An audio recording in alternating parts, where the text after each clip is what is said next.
Wire is very intense, can be very intense. It's a very intense set of relationships. So, I mean, it takes up a lot of time and space and headspace, and sometimes, you know, you can have quite a lot of resentment for the amount of headspace that it takes up. But then at the same time, I'm going to be for the rest of my life that bloke from Wire. So I've got to figure out what my relationship with that entity is. So that's my take on it. I don't know about full-time girlfriends. No. I don't plan to have sex with any of these people. Oh. Yeah. I think the one thing that has helped, but also makes things problematic as well, is that I think the people in the group are very individual, and we've never. I know a lot of groups tend to be sort of like friend or gang orientated, and that's never really been the compulsion we've had to be together. You know, we've always had the idea that we're here to try and make some work and have a sort of conversation about that, which is not to say, you know, we don't have problems because of that, but no, the girlfriends thing, I don't really go for that. Yeah, no, the girlfriends one side, that's wrong analogy for Wire. No.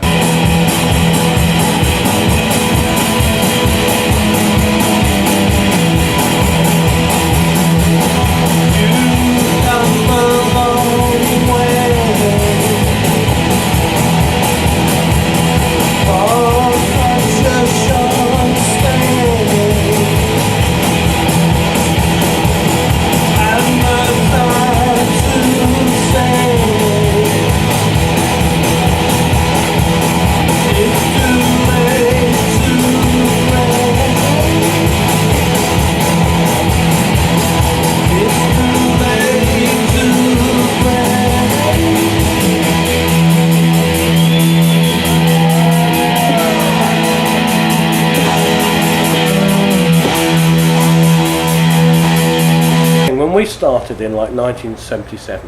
What we didn't want to do was like do one single on the indie labels. Then were like they would put out a record and you'd sell. Well, they might sell some, but you'd never see any money. I mean, that was kind of how it was. It wasn't until really the late 70s, 2 or 3 years later, when kind of decent indie labels really started to have some kind of success. So the idea of being able to going to an organisation that was going to give us the resources to make an album. Back in the days of 24-track recording, to kind of make that kind of thing, they all cost money. You know, we didn't have the resources to do it. And then when we came back in the 80s, I mean, we were the band that had most, or not most, but been a big influence on those people who ran the bigger indie labels in the 80s. So, I mean, we could have probably gone to Rough Trade or to Factory or to, you know, a Beggar's Banquet or one of those other labels at that time, but we went to Mute. It seemed like the right thing to do. It was the right, appropriate place for us to be. And now, the music industry has changed again to a point where it's totally appropriate for us to be putting our own stuff out, because, to be quite honest, you know, everything's been eaten by the mainstream, and you know, there are not decent-sized independent labels that have independent resources anymore. And what are they going to? They're not going to give you any more than what you've got already. And it's not rocket science putting out records. And you know, if you've got the ability to create your own items, then why would you give that to somebody to make like more money out of it than you do?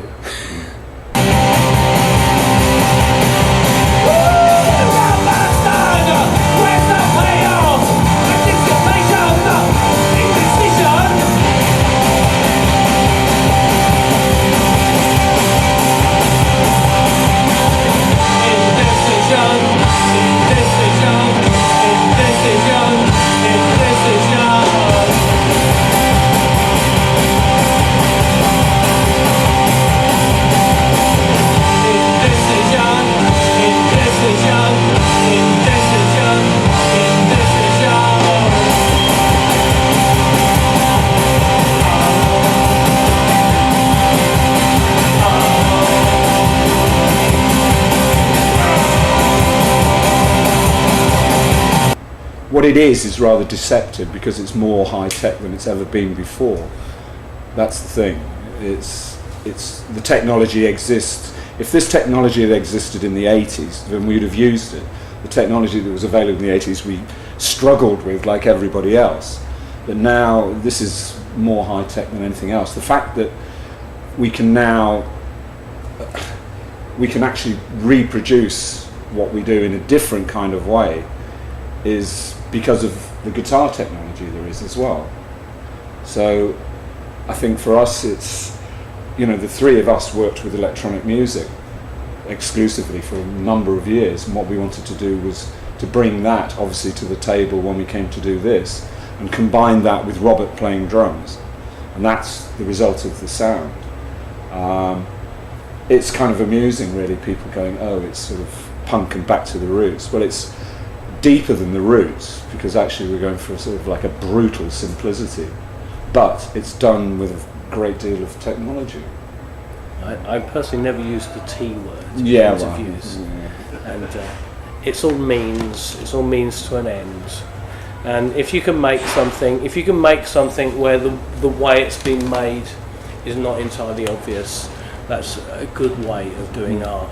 I mean, some people hear, you know, this version of Wire as being entirely techno, and some people hear it as being guitar rock, and some people hear it as punk, and some people say, like you say, we've got songs, but other people don't think we've got any songs at all.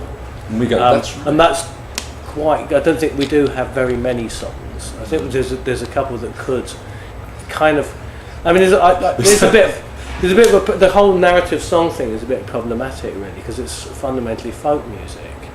And I think one thing one can say for certainty about Wire is it isn't a folk group. It's probably the only thing you can say with certainty. It's not something we're tempted by. That is really. I think that is the main. We don't belong to any tradition. We're not trying to keep up any kind of tradition. That's why people say, "Oh yeah, you always sound very modern," or "You sound, you know, like Wire is not stuck in its past," or something. That's because we don't really have any tradition to belong to. We have a kind of tradition of ourselves, but if that means just doing what you did before? It's a bit tedious, really. It's a bit boring. So, I mean, it's, you know, I think we're just non-traditionalists. We're not musicians, really. It's not about music, really. That's the saving grace.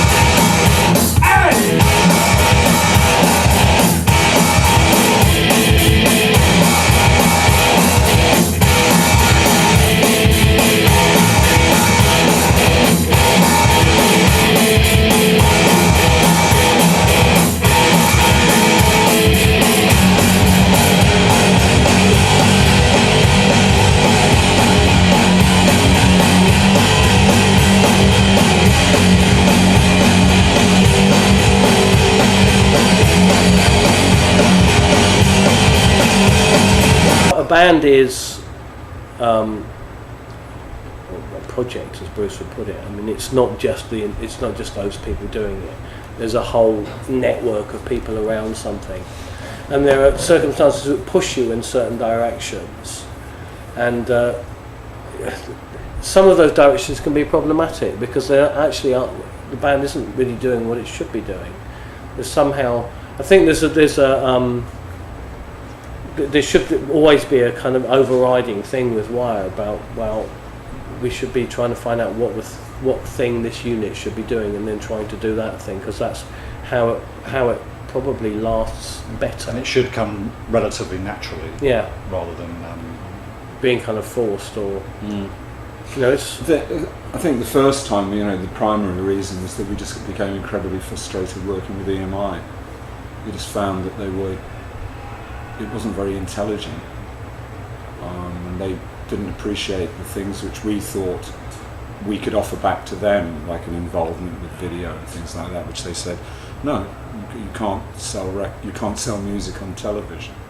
You know what I mean? Once we come up against attitudes like that, and we were trying to diversify, we knew we were all wanting to make other musics. Colin had a record he wanted to make, and they weren't letting us do that. That's a circumstance where you come to the point you go, we got to go. This association is...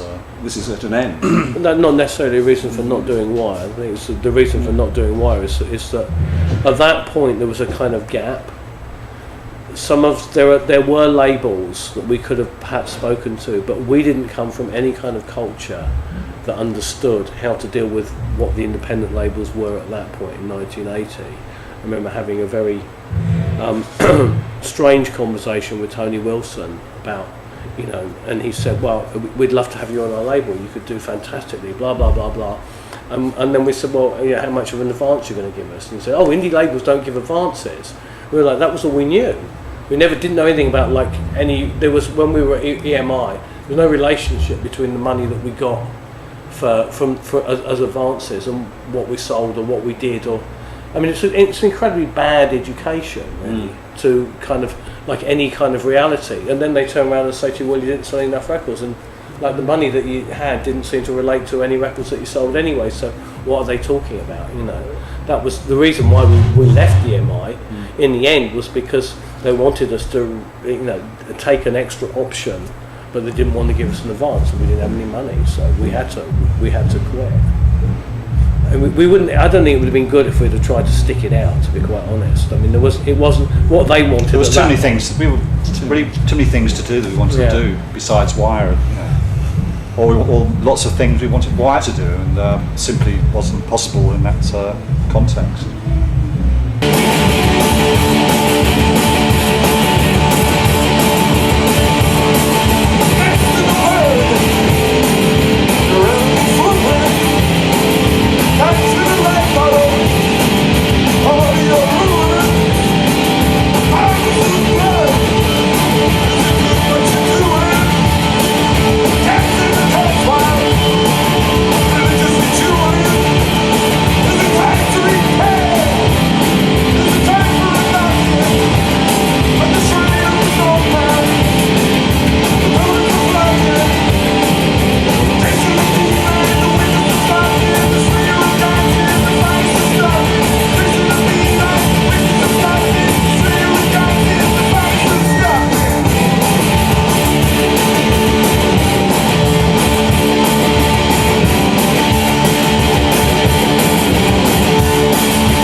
Second time,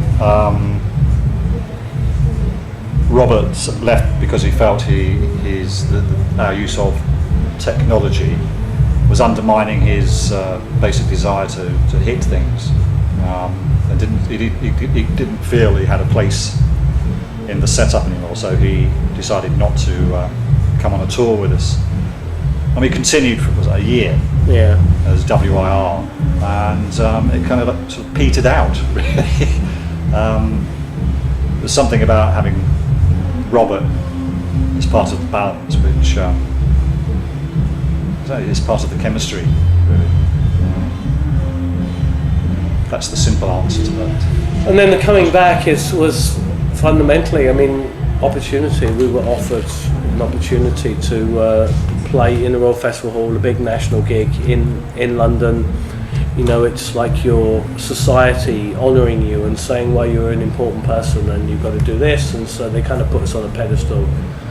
And we were living legends for one day. That's, in the end, that's kind of slightly absurd, but it gave us an opportunity to work together, and then we thought, well, there's maybe a point for doing Wire now. The time felt, for various reasons of cultural cycles, felt right to be doing that. We spent a year basically reworking old material before coming to the conclusion that there had to be new material and it had to be written, and that was fundamentally where we really started on the process that led to Send.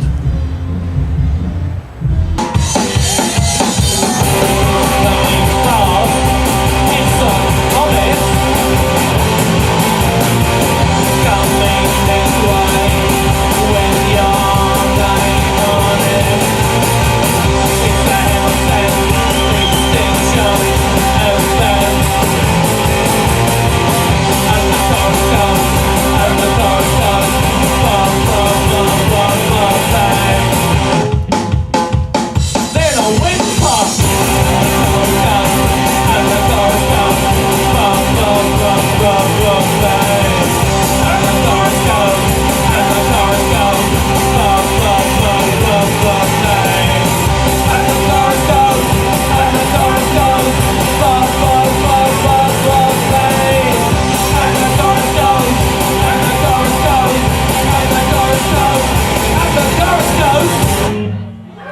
we're incredibly lucky. I mean, the material is strong. We knew it was strong when we started releasing it, but that doesn't mean to say that we thought anyone else would like it. We could have like just gone off like a bat out of hell with Read and Burn 1, and us thinking like, look, this is an incredibly strong record, and everyone kind of look at us and think, they're crazy, those guys, what's wrong with them, But that wasn't that wasn't the reaction that we got. We got a really positive reaction from like a range of people, from quite young people to like some older people, even some quite cynical old people, have kind of come around to thinking, well, yeah, maybe, some bands should come back, I mean, I don't think we're advancing an argument for anybody kind of coming back and doing something. We're just doing what we want to do because we can. And I don't think we even think about it that differently from when we were 20, to be quite honest. We never liked kipping on floors.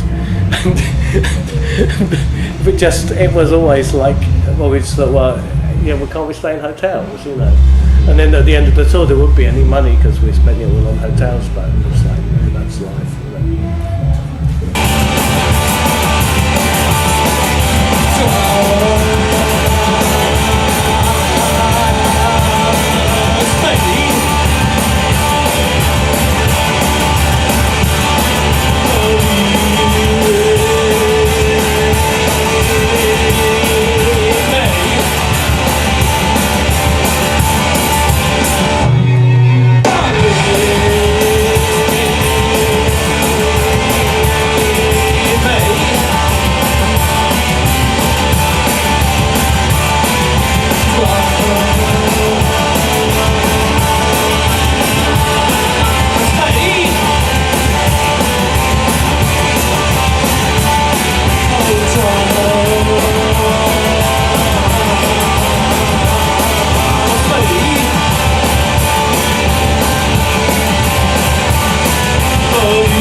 suck. I think shit. Like, the feeling I have is extreme indifference. Yeah. So what? Yeah. You know what I mean? It's the same as when we started to put Wire together in the first place. When people were doing that, you just thought, you poor, misguided fools. Hey, look, people choose different ways to make a living. I mean, but actually, if you're going to do, for me, I would rather, be a plumber than do that. If I'm going to do art, I try and do good art, and if I can figure out a way to get paid for doing that, that's a good thing. Yeah. But in the end, if the art, I'm still going to do the art, and I'm going to have to figure out another way to earn money if it doesn't earn any money. Because what you're suggesting, the other side of it, that's really sort of kind of like show business, isn't it? Yeah, in the end, you don't really get that. Yeah.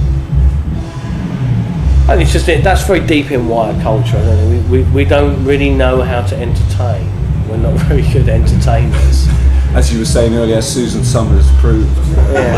Yeah. I mean, we do some kind of art, and we do it in kind of performance, and we do it in recording, and we even do it in some kind of visual language as well.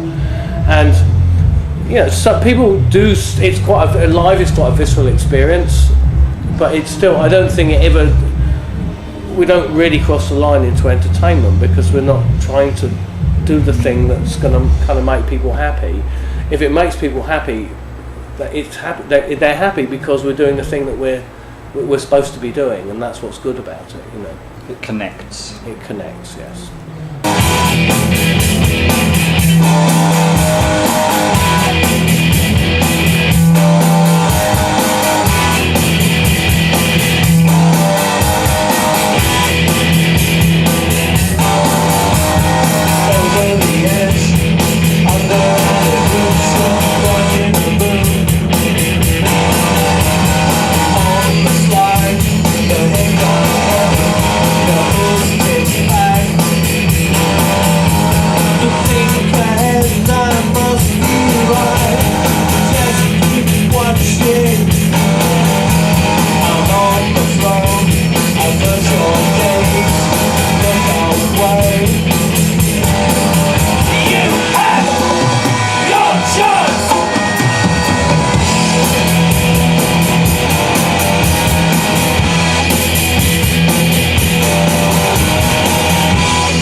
Because we engage in other things outside the Wire experience, we don't have to try and pile everything into the Wire project.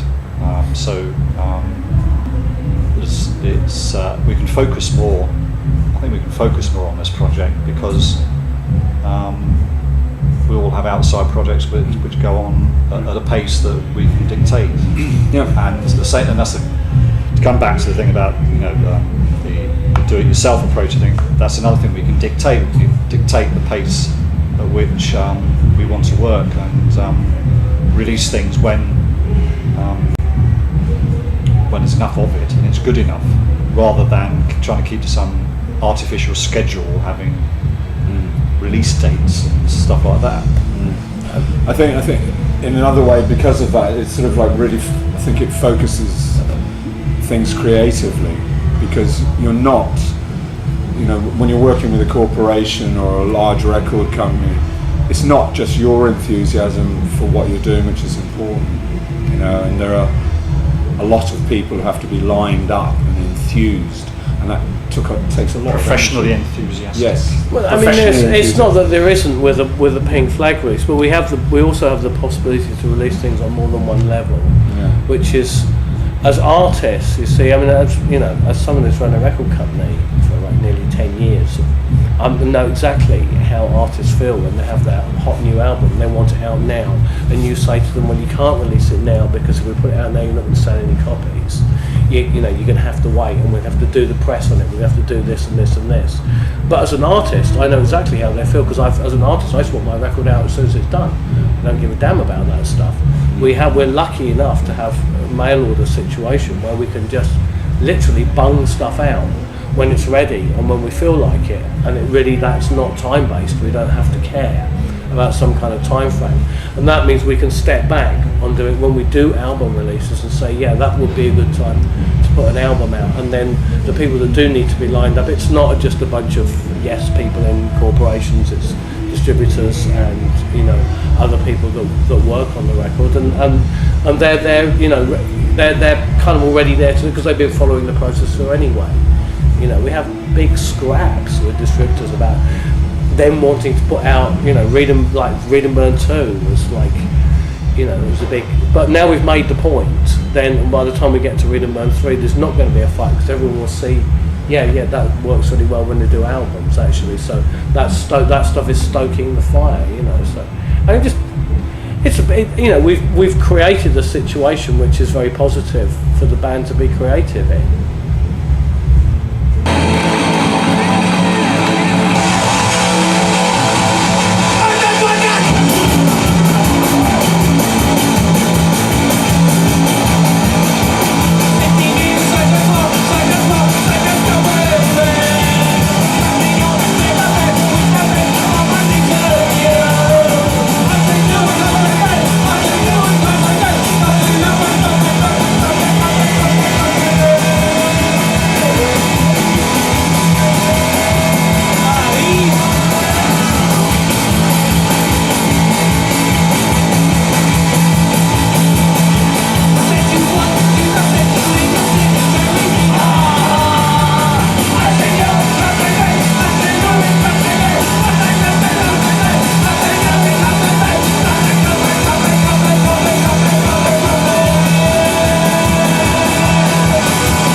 Square.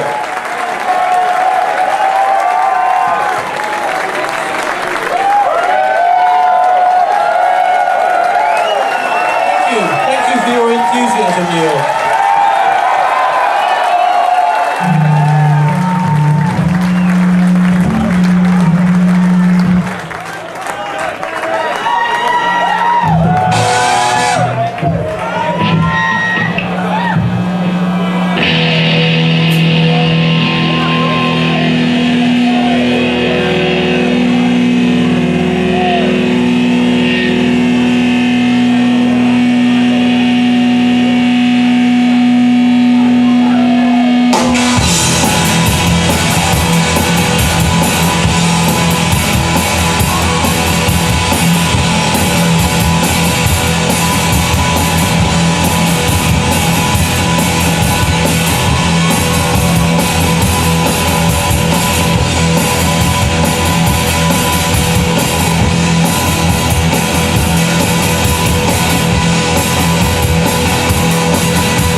Thank you.